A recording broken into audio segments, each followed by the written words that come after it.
Want to stop juggling spreadsheets, calendars, and a dozen apps just to run your rentals? Logify makes it easy. It's an all-in-one toolkit for hosts. Build a direct booking website, automate guest messaging, and keep all your channels in sync. Running your rental business your way has never been simpler. And for Good Morning Hospitality listeners, you can get 20% off any yearly plan with code GMH20. Just check the link in the show notes to get started today. What's up, everybody? This is Will Slickers. As you can tell, maybe if you're a big fan or if you're a listener of the show, this is a bonus episode. We are super excited because our amazing sponsors at Safely, AutoHost, and Operto sent us to Barcelona to attend the Scale Rentals Conference. And this episode is going to be a compilation of all the interviews that we got to do while in Barcelona at Scale Rentals.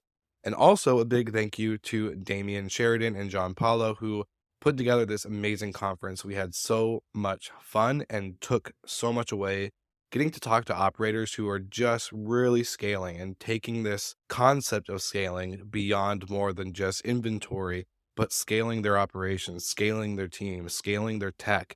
There's so many different, areas that we can scale as a business. So this was an exciting episode for us to put together, and I hope you guys enjoy it as much as possible.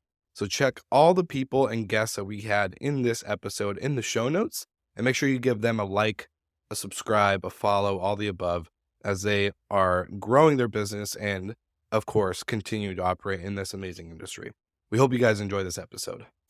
Welcome to Good Morning Hospitality, your one-stop shop for the latest news, noteworthy trends, and thought-provoking discussions across the industry.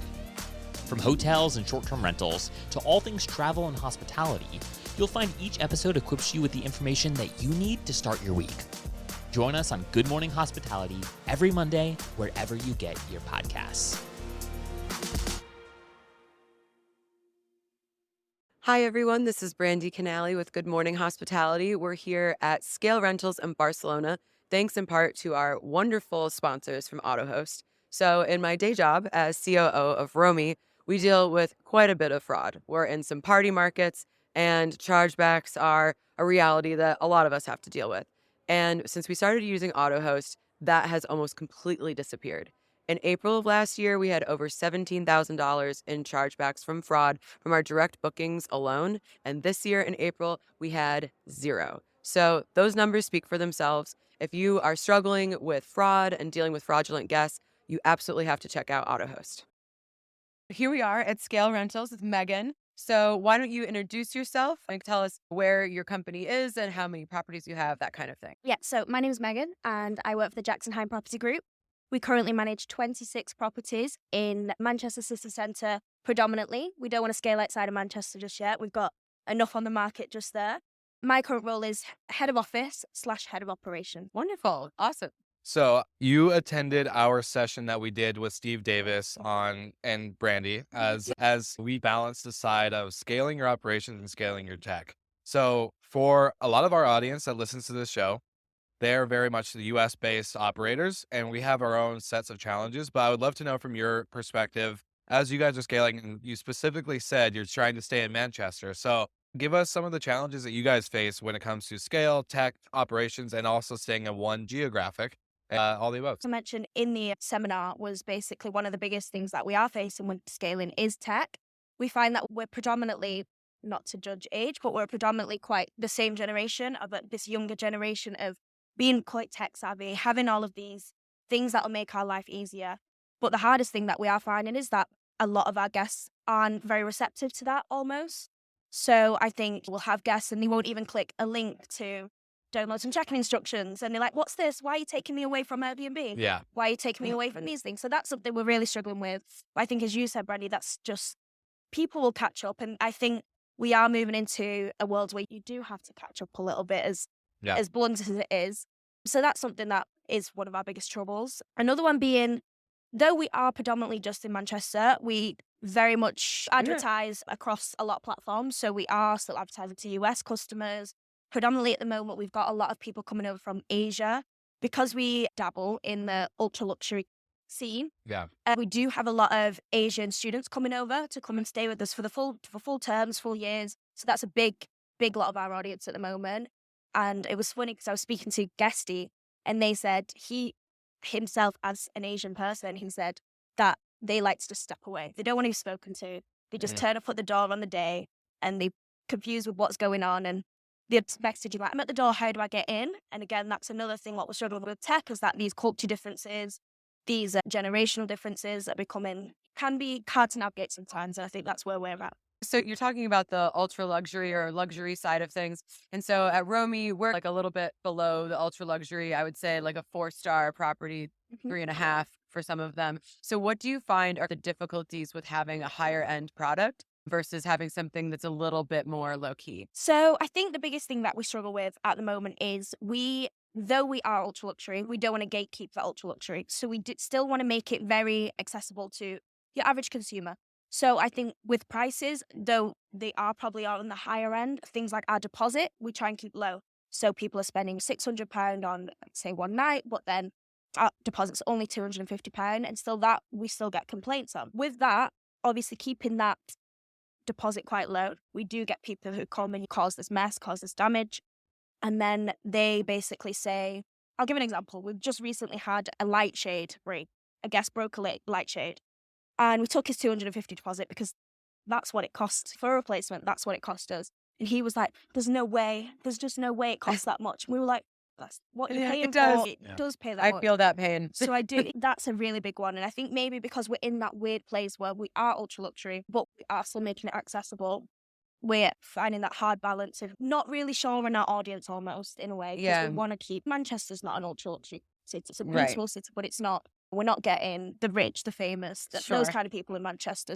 We need to keep it middle ground, but with middle ground comes a whole host of challenges. So one suggestion you might think, what's what we decided to do, is instead of doing a security deposit that you refund, we charge a non-refundable damage waiver, and it covers up to a couple $100 or $1,000, whatever it is, worth of damage. And so there's no expectation of them getting it back. So just a little nugget. Not to do a shameless shout out, but hold this for a second. You can also get our great friends over at Safely and AutoHost to protect all your properties at once. Yes, we shameless. use AutoHost. AutoHost is fantastic. They have a great team. So is Safely. Everyone is great. They're really fun sponsors of ours. So we love working with them. I'm glad. Thank you so much, Megan, for talking with us. I hope you have a great rest of your time here in Barcelona, and then we get to see you again soon. I'm sure you will. It's nice to speak to you. Thank you so much. All right. Check out the next episode coming soon. I'm here with my wonderful co-host, Will Slickers, and our wonderful sponsor, Steve Davies from Aperto. You've been on a couple of panels today. And so how has all that been going? How's the show going for you? Yeah, it's really good. I think there's obviously a few things that have changed since last year with the arrival of AI and a few of these other new technologies. If I was laughing on the panel today, if you don't say AI in your panel, it's not actually a panel. It's always exciting to meet new property managers that we haven't met before, get ourselves immersed a little bit more in Europe. We're obviously a much more North American company, and yeah, we're really enjoying it. Because you're so focused in the Americas, what are some of the challenges you're finding with breaking into the European market, or I guess getting like PMs to agree?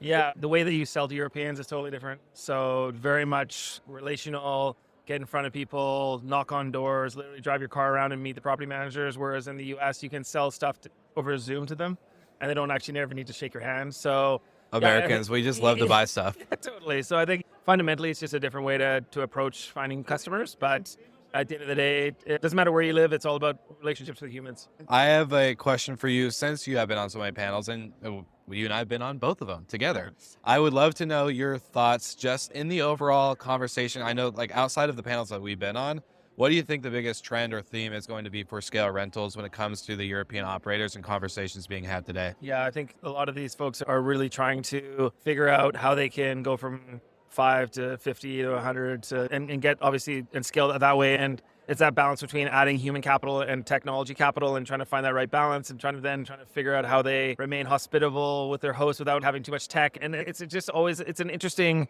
conundrum. And I think that hasn't changed and won't change for a while. Yeah, I think that it's been interesting having people want a blueprint for how you make these big jumps. And I think what I see as kind of like an underlying theme is that there is no blueprint, really. Like everybody's business is different. The operations are different. The situation that you have is different. So I find it like trying to give advice on that can be tricky. But I think that you've done a great job on your panel of kind of guiding people through. I think the thought framework is the important part there. Yeah. This came up this morning. You need to actually interview your partners before they become a partner, right? Yeah. It's like you date someone before you get married. You don't just jump in and say, oh, this looks cool. This is a shiny object. Chuck that in. I'll pay for that. And I think that's really important as part of the decision-making criteria. They got to do their homework, make the list, as we were talking about earlier today, and make sure they got to figure out where they want to be in a few years and then build their technology layer on top of that vision. Yeah, I think there's going to be a lot of angry vendors at me because I was like, bother them relentlessly. I said politely harass your vendors. And so I'm sorry for your future salespeople, but that's coming your way. All right. We look forward to it. Thank you so much, Steve, for taking the time. One, to work with us on the show here in Scale, and being in Barcelona. It's been so fun. So we're huge fans of your guys' show, obviously, and what you guys are doing. So thanks for having us along, and good luck this week. Of course. That's it, everybody. Woo. We'll see you all on the next episode. All right, everybody, we are back, and we have the one and only legendary Heather Bayer. So, Heather, how often do you get to be on other podcasts? Not as often as I'd like, actually. Hey, we're gonna help. We're gonna help with that. Please do. I've sold my company. Yeah. And I'm a bit of a free agent now. So, yeah, if you want me on your podcast, I can't stop talking. Hey, I think as a podcast network, we just need to do a big podcasting deal with you. Just kind of sign you to the network. Oh, that sounds very cool. I've got some really cool new podcaster ideas. All right. Great. I think we're going to sign Do you Heather want to Bayer. tell us them now? And then Yeah, we it's can... good. No, all secret. All secret. I'm curious, now that we are here in Barcelona, obviously the theme of the conference is scale, but from your perspective, coming from the US, especially with your operations that no longer you have sold, what do you think a big theme is or a differentiator for operators that are in the US versus European? That is so interesting because I've just been talking to a couple of great ladies who run a property management company in Sitges in Spain. Okay. Yeah, is that right? I'm not sure I've got that right. But we started talking and my goodness, we had so much in common. Wow. Everything from the types of owners we were dealing with to the guests to the competition. So really, I'm not sure about the differentiator, except everybody here uses WhatsApp. Yeah. And I would love to be able to use WhatsApp for business because I heard Daniela Derin talk about that yesterday, and it looks like a most amazing platform to use as a business network. Yeah, that's actually something we're dipping our toes into. It's definitely helpful, especially I think the North Americas are the only countries that don't use WhatsApp as regularly. Yeah, no, that's true. I actually think we only use WhatsApp for the show, when we communicate with each other. So it's actually something maybe we should all look into. Outside of differentiators and similarities, do you think there's a major theme happening in the industry today that doesn't just go off a geographic location? It can actually be just operators in general. Oh, I'm going to say AI. Oh, Why not? Shocking. AI? Because I've been talking about content creation for years. That's my baby. You've got to create content. You've got to have content on your website. You've got to be posting content on every social media platform you can possibly imagine. And 100%. and now it's so much easier to create. And I think, the Book Direct show opened yesterday with Evan Dolgow talking about data and AI. And I think that it's not a loud theme at the moment, but I think it's going to get louder. You're here to hear first. If you want to get on top of the trend before everybody else, go with AI. Exactly. I love it. I think Steve Davis said you have to mention at least 7 times in every session. So. Every session. AI. Well, Heather, I would love to, any closing thoughts, anything you want anyone to know if you are listening, watching the video, all that stuff. Anything that you would just Come love. to events. Yeah. Absolutely come to events. I get energized, motivated. The networking is fantastic. I go back 100%. and I think, I'm never going to do another event. And then the next one comes up and it's like, buy me a ticket. I feel you on that 100%. It's definitely, you get a lot more out of being in person. Exactly. How does Heather Bayer recoup from an event or travel? What's your perfect day to reset? My perfect day to reset, and I was talking about this in my session yesterday, I play pickleball. Oh, it's becoming very popular. Yes, I will go and play a couple of hours of pickleball. I will take my big, beautiful German Shepherd for a 10-kilometer walk and sleep a lot. There we go. It's a great plan. I love it. I might copy that. Yeah. Thank you so much for taking the time to chat with us. I know we're all very busy here at the Scale Conference, but I just want to say it's great to see you. It's And thanks so always much. a pleasure, Will, to talk to you. Of course. Love to see that face coming across the room. Man, she's too nice. All right. Thank you for tuning in to this another micro interview on Good Morning Hospitality, and we'll be back with another one very shortly. Good afternoon hospitality. We are here with Classic. Robert. I have run into Robert at more conferences in Europe than I have in America. And on that, give us some perspective on how business is differently done in Europe versus in the US. Great question. I believe that in Europe, although there's corporate travel and business travel, there's a heavy focus or just nature of operations when looking at travel as a leisure vacation type of market. Whereas in the States, there's a very healthy balance of business and leisure travel at the same time. We understand that there's business travel, corporate travel, and then there's leisure and family travel. And many businesses focus on having a balance of both of those. And I know that's true because I've been here in Europe and I've spoken to a lot of operators. And I said, how do you do with your corporate travel or business travel? And they're like, we'll get somebody who comes here and there and they're staying for work.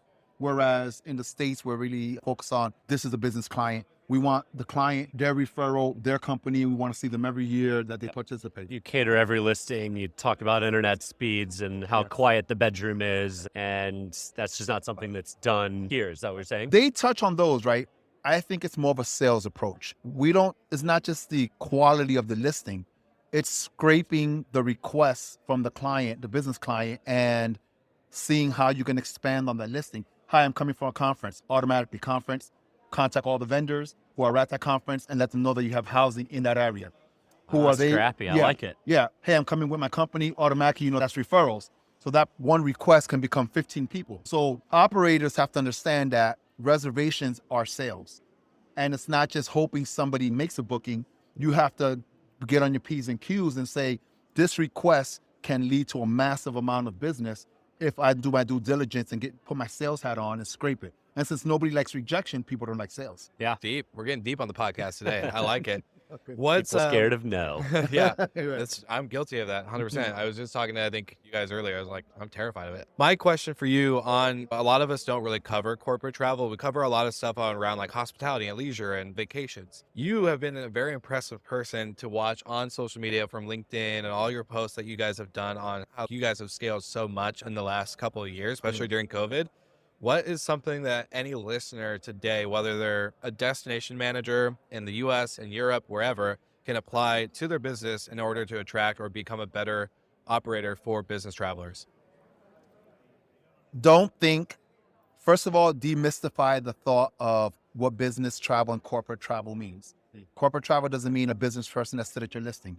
It's people who use corporate accommodations or business accommodations. It's people who are using your listing for their business stay. And don't think that just because you're in a destination market that you don't have access to business travel. You don't need to have the doors. You need to have access to the doors. You need to come to events like this or any conference and partner up with other operators who may be in a market where business travelers attend, and then send them businesses, leads that come your way, and connect with them and build off of them. You don't need the doors. You need access to the doors. And I think that's what a lot of operators say. This is a beach, only beach people come here. But if they stay in the next city next to you, and that's your client, you can eat on both ends of it. And I think you've touched on two things people are sometimes scared to do, which is go out and sell, and two, go out and socialize. And there's a lot of people especially in singular vacation rental markets that say, I don't need to go because I've been in this market for 20 years. Yeah. I know it in and out. But if you have these relationships that you can throw business back and forth to other markets, or at my company, we have a client who has 10 corporate bookings from a major company a year, but they only want to do 5 at hers. So she has to go and find additional people or additional properties to house the other 5. I think you are one of the best networkers at these businesses. But what's 1 or 2 tips of getting people out of their shell and meeting new folks? The person that you're speaking to is just as nervous as you are. So when you go on an interview, the person you sit down with, they're just as nervous as making the right decision. So the person you're speaking to is just as nervous as you are. So that should reduce your anxieties, right? That's one. And everything is unknown until you ask. So you might be walking by me and you might be the connection that I need that changes my entire business for the next 5 years. Yeah. And if I never speak to you, it'll never happen. So like we say, amen. You can't shoot hit your the ball, shot. you don't swing. Yep. Got to shoot your shot. Yeah, shoot your shot. That's it. I love it. Robert, thanks for doing this mini interview with us. Obviously, we have to have a one-on-one chat for you and I to do a Slick Talk episode. But outside of that, this has been fun. Anything you want to leave the listeners today before we end off? Immerse yourself in this industry. Get to work. Get to meet the people. become a student of what you do. Absolutely. Yeah, don't be just a follower. I love it. Couldn't agree more. All right. Next episode coming out soon. Good afternoon, hospitality. So glad to be here with Dave Cordner. If you have an Instagram or TikTok account and you're in the hospitality industry, you've probably run across this guy. He is a bit of a legend, probably one of the best in the industry at doing it. What's your secret? The secret is it's passion for Belfast. So I love showcasing my city. I'm really passionate about it. I feel like it doesn't get the recognition it deserves. And I'm here to change that and to get people coming and visiting, experiencing our amazing city. And passion definitely oozes itself especially when you get in front of a camera or you can speak directly to your audience. You're more often on the other side of the microphone, walking around, asking random questions. Yeah. Give us a story of the good and the bad. What's a great outcome that's come from it? And then what's like the most awkward thing you've run into? The good things are I got my passion for property management from meeting the guests when they would arrive in Belfast, because often back then, we're talking 10, 15 years ago, there was no Titanic building, there was no Game of Thrones tours. People weren't really coming in their masses, so I loved telling them all about all the places to go and then seeing the reaction whenever they were checking out about how awesome a time they had. So the wins are always I love speaking to Americans. They're the nicest, most forthcoming people to speak to whenever you shove a Always a microphone smile in on the someone's face. face. And we love to talk. Yeah, but it's great. I've heard all sorts of stories about people. It's the traditional, I'm coming to find my roots, but then I spoke to someone recently who was trying to track down an artist from Northern Ireland, and she was going on this big trail. So not related at all, just really loved this artist. So I love hearing those stories about why people come to my city.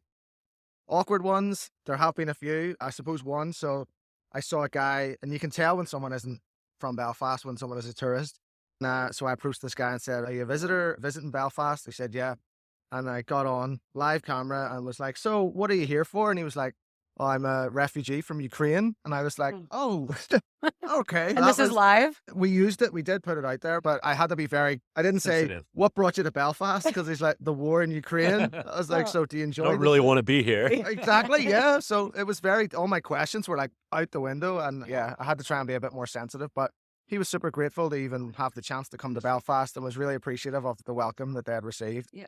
And so when you've reached kind of social media fame in Ireland, how did that kind of come about? Belfast is a small place, and there aren't many people putting their head above the social media parapet and putting themselves out there. So I think when people see that what I'm doing is genuine, it's a genuine passion. I'm not trying to convert people from watching the videos into just booking. A lot of people who watch the videos are from Belfast, and they see that we're very self-deprecating in Belfast in Northern Ireland. We don't see the beauty and the amazing things that we have in that city. So I think people can maybe respect what I'm trying to do.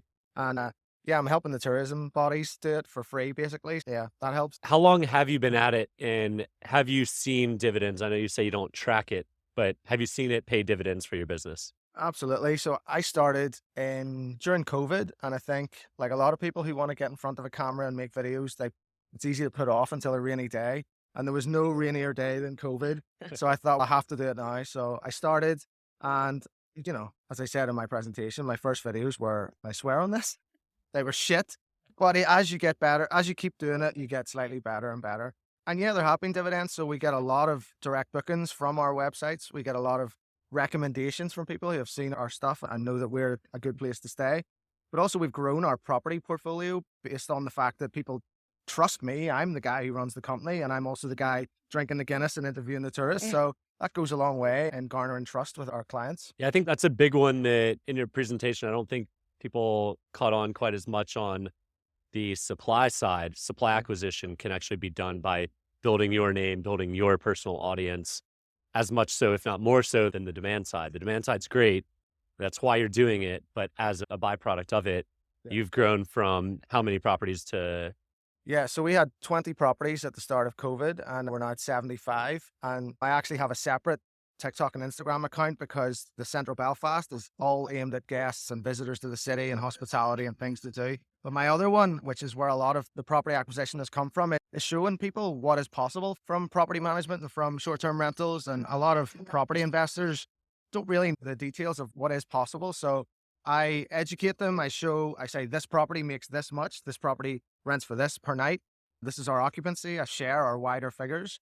And people get really interested. And I'm the guy who they want to manage it for them. So if someone is going to Belfast for the weekend, What are the must-dos? What's on your list? So it depends on your age. So we have stuff for everyone. So if you're a bit older, you might be interested in the Troubles and our sort of political history. And there's lots of cool black taxi tours that can take you around all the areas where things happened. I always tell people it's a bit like a safari. Keep your arms inside the vehicles. Don't feed the locals because you will see real things that happen. It's still a thing too, right? No, it's very safe. We have more actual political issues now, whereas previously it was Military. like paramilitaries. We have some stunning scenery on the north coast. So the Giant's Causeway, a lot of places that were in Game of Thrones. We have obviously the Titanic Museum. We have a real thriving food and drink and restaurant scene. There really is something for everyone. What is your favorite castle in Northern Ireland? Ooh, Carrickfergus Castle. That's where I was born. Not in the castle, but I was Oh, wow. where I grew up in Carrickfergus. Prince Dave. And yeah, it's a really cool castle. It's 12th century Norman. So yeah, don't get me started. I'll go on about that. We'll chat about that later. Awesome. Thank you for joining us today. Pleasure to meet you after seeing your face so many times. Thank you very much. And what are your socials? Throw them out. Yeah, so on TikTok and Instagram, it's Central Belfast and also Airbnb Coach. Lovely. Wonderful. Thank you for joining us. Thank you very much. Hi, everyone. I'm here with my wonderful co-host, Will and Mark from Boostly, and we're here at Scale. So, Mark, how's the week been for you? Very good. I've loved being here. Different audience than what I'm used to with 20, 30, 40, 50 plus property owners. It's been amazing. Just been listening and watching a few talks. Had a great time. Good fun on the night times. Good times. Great times. Great times. Too much fun? Yeah, Too much a fun? little too much fun for everyone listening. I'm curious to know, because a common thing that we've been asking other people on this micro interview series has been themes, conversations, topics, etc. Maybe even is there differentiators between U.S. operators and Europe? And actually, from Heather Bayer on one of these micro interviews, said actually there wasn't a lot of differences at all. So I would love to know your opinions and thoughts as we're wrapping up this conference. But obviously the main theme of the last few days has been scale. When you scale, you've got different problems than when you're 1, 2, 3, 4, 5 properties in.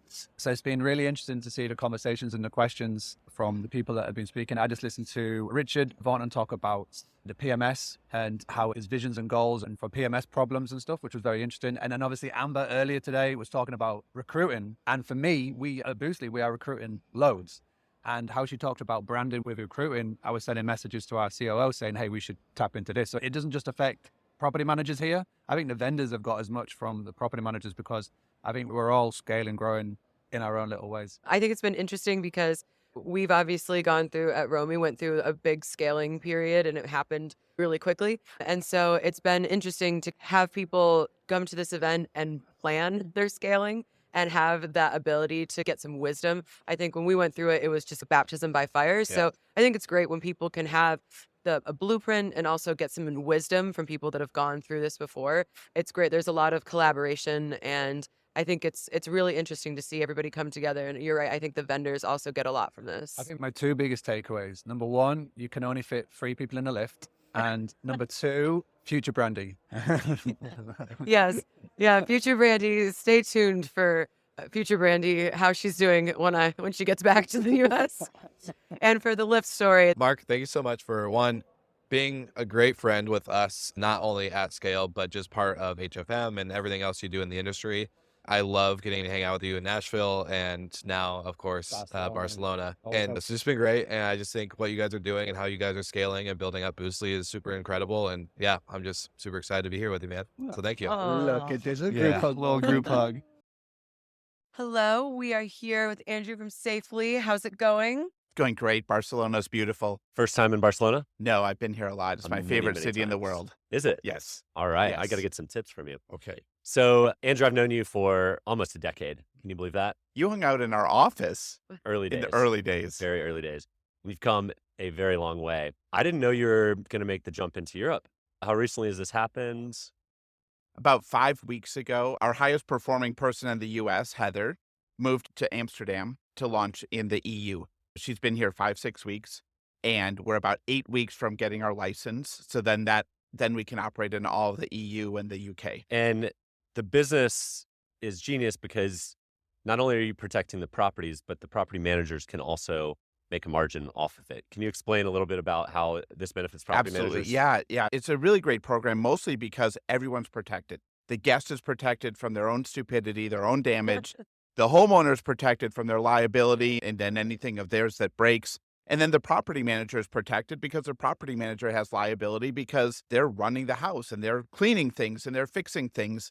And then the property manager can earn ancillary revenue. They can set the price that the guest pays. The guest is happy to do this. They don't pay a damage deposit. So everyone gets some benefit from the Safely program. And it's what, $15, $20? What's the... It averages about $9 a night. Okay. And then average length of stay is 5 nights. But we have low levels of coverage, high levels of coverage, low deductibles, high deductibles. So there's a program for everyone. Fantastic. And what are some of the differences or challenges that you're running into in Europe versus in the States? There's different regulation. It's actually almost easier in Europe than the U.S. The U.S. insurance regulation, there are 50 states plus 3 territories, and each one has different rules for paying taxes and getting your license. Europe has actually figured out how to work together other than the UK, and it's made it, at least there's a standard set of expectations that we can meet. That is actually very surprising. I know. They figured out how to play nicely. In the insurance segment, because it is so hard in America. Exactly. Banking and insurance, the EU has figured stuff out.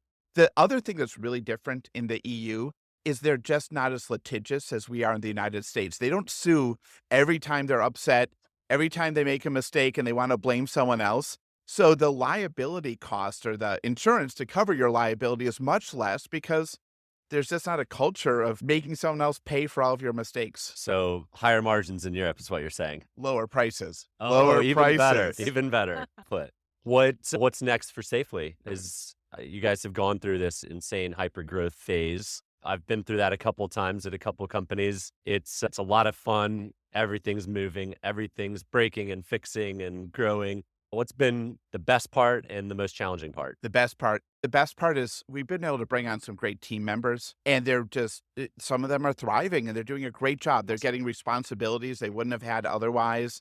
They're doing things with their families they couldn't have done otherwise, and it's really fun.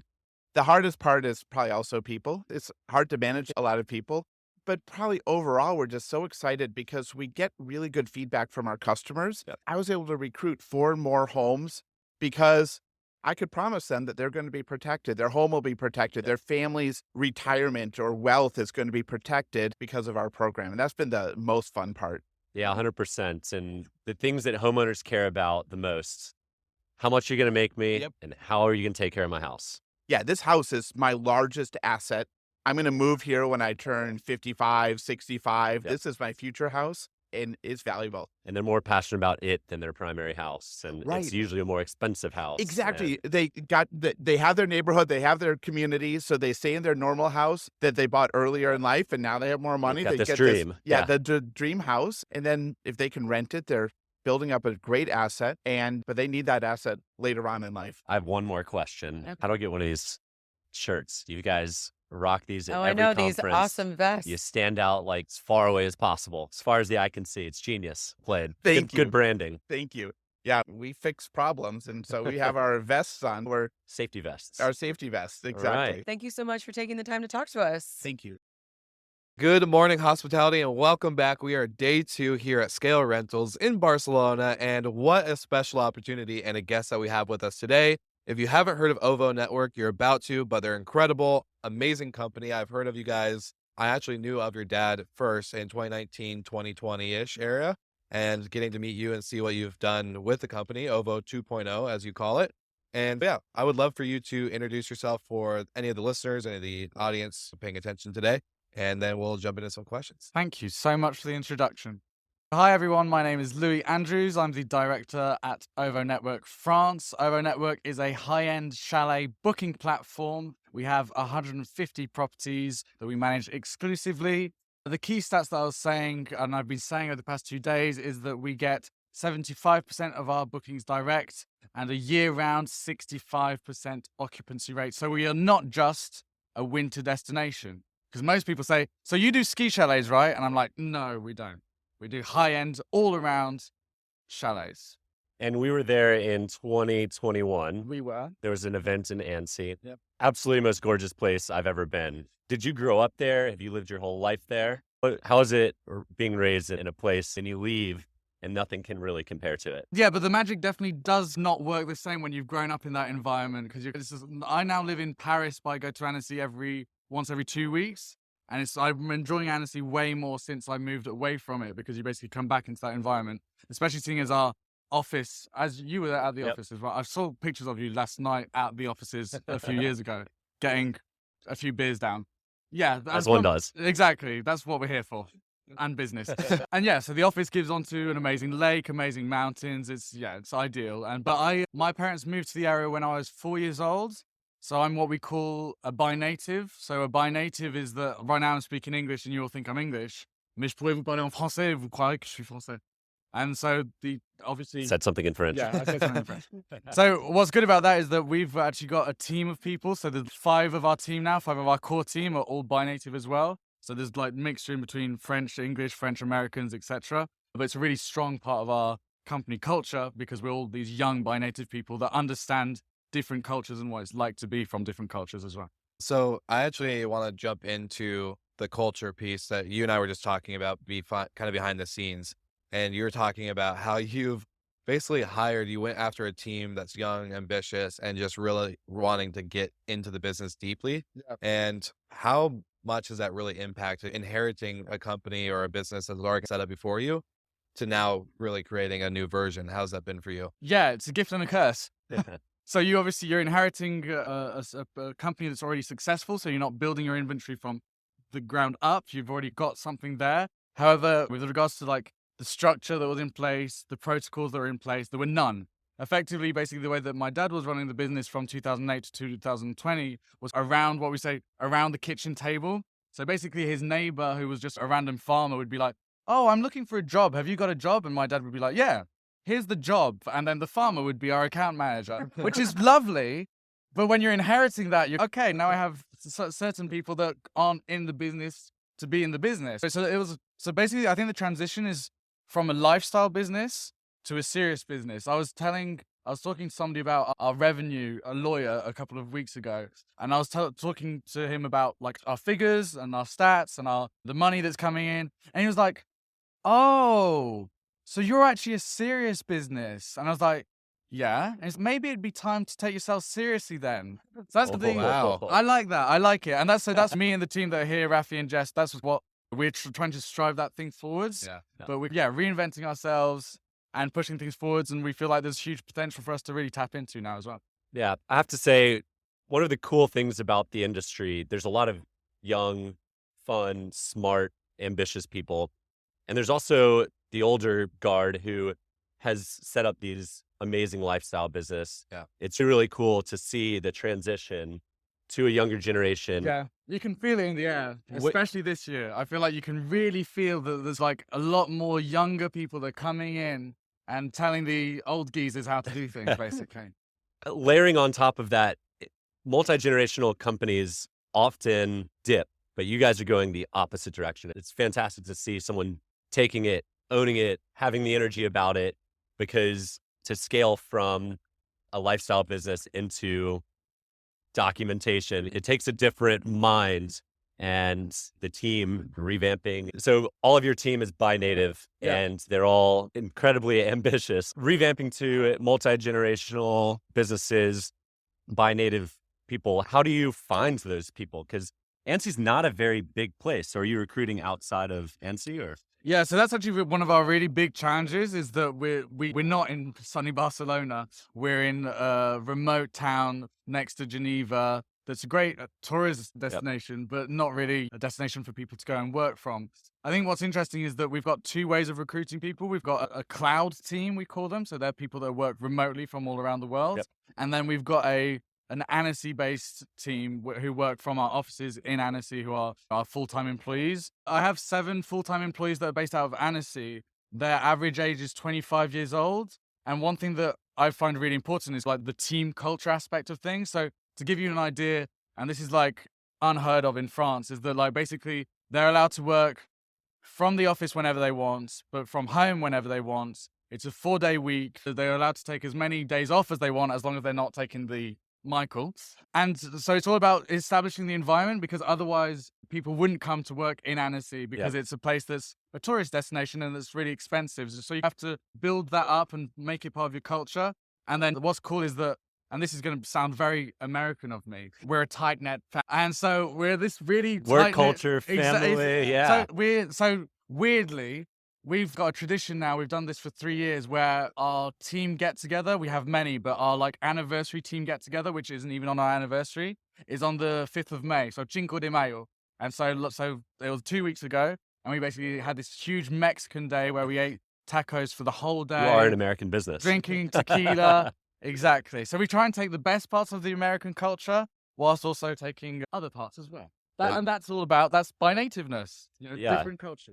And that's incredibly hard to do. So kudos to you for building that. We have a multinational staff, and getting everyone to row in the same direction and understand it comes from the top. It comes from you setting, you can have unlimited vacation, but this is what I'm doing. And it's all about responsibility, delegation, clarity of, okay, I'm holding you accountable for things. And at the end of the day, if you do whatever you need to do in 10 hours or 15, I don't really mind, just as long as I can see that you're passionate about what you're doing and you're invested and you're having fun and it's good. So that's what I'm trying to push for, is for sure. Fantastic.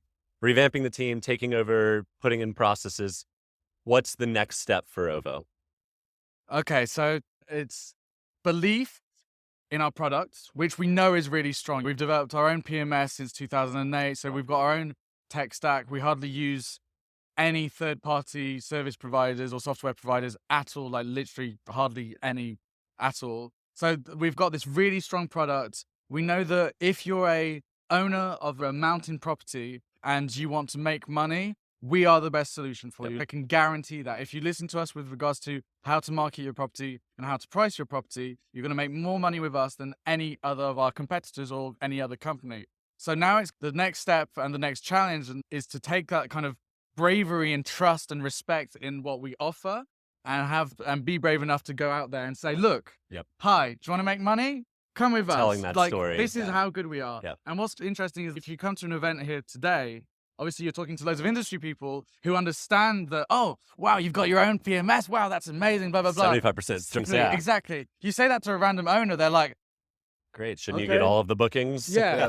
Okay, cool. So it's a question of education as well. But again, with the right team, you can have that courage and that bravery to actually go out there and fight for your product and your beliefs, which is really important. Fantastic. I love the way you said the framework of this is what we built. Now, this is where we're going. If you are impressed by this, just wait until you see what we do. Come along for the journey. I want to touch, just before we wrap up the episode, on the conversation with your dad. How does that go from, hey, having that lawyer tell you like, oh, a real business, you want to take yourself seriously. How does that kind of conversation and dynamic happen, especially with that was something he built and started, and then now you're taking over and hearing that? It's not an easy conversation, I can't imagine. And did you always know you wanted to do it? Seriously. Yeah. Okay. So what's interesting is that my dad he went to art school originally, okay? And then he founded his own music labels and he had a recording studio until around like 1995-ish. He then basically, that stopped. He was passionate about skiing. So he moved to France with me and he basically was living like a skier life for ages. And then after a while, he got the itch of, I need to run a business again. I need to find some work.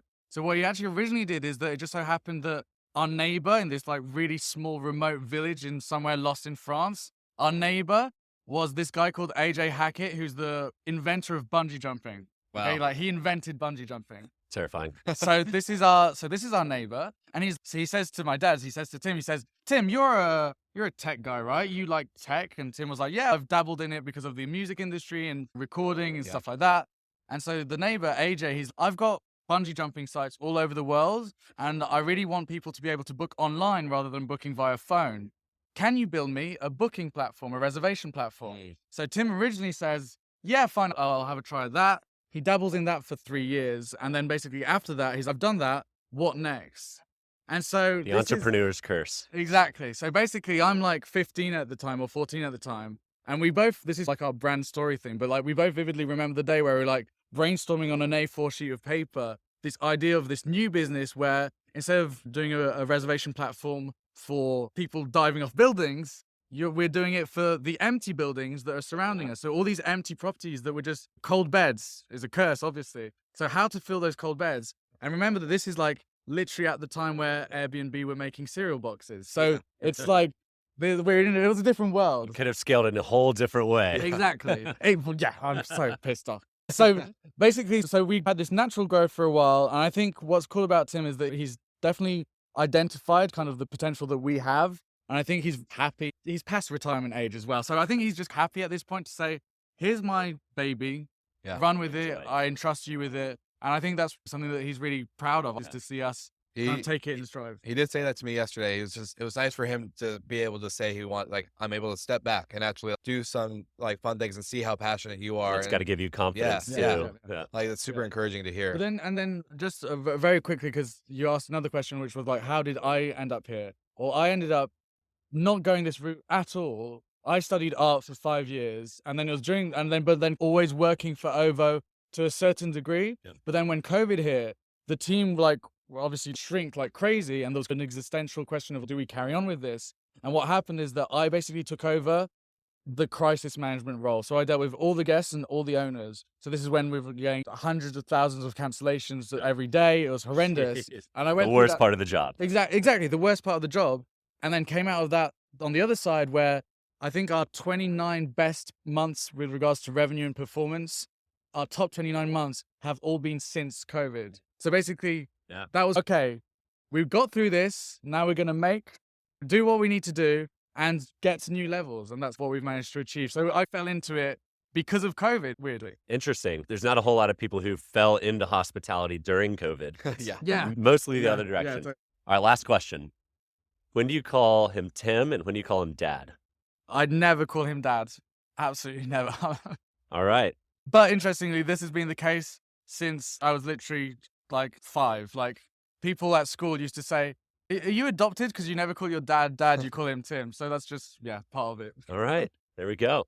I love it. Thank you for taking the time to chat with us today. Obviously, incredible story. I think we need to do a deeper dive at a non-conference setting. I think a virtual recording would be amazing. But thank you for doing what you're doing and for taking the time. Appreciate it. And enjoy Barcelona.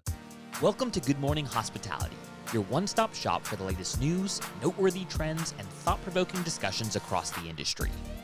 From hotels and short-term rentals to all things travel and hospitality, you'll find each episode equips you with the information that you need to start your week. Join us on Good Morning Hospitality every Monday, wherever you get your podcasts.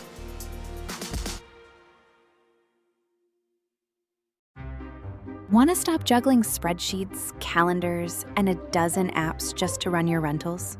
Logify makes it easy. It's an all-in-one toolkit for hosts. Build a direct booking website, automate guest messaging, and keep all your channels in sync. Running your rental business your way has never been simpler. And for Good Morning Hospitality listeners, you can get 20% off any yearly plan with code GMH20. Just check the link in the show notes to get started today.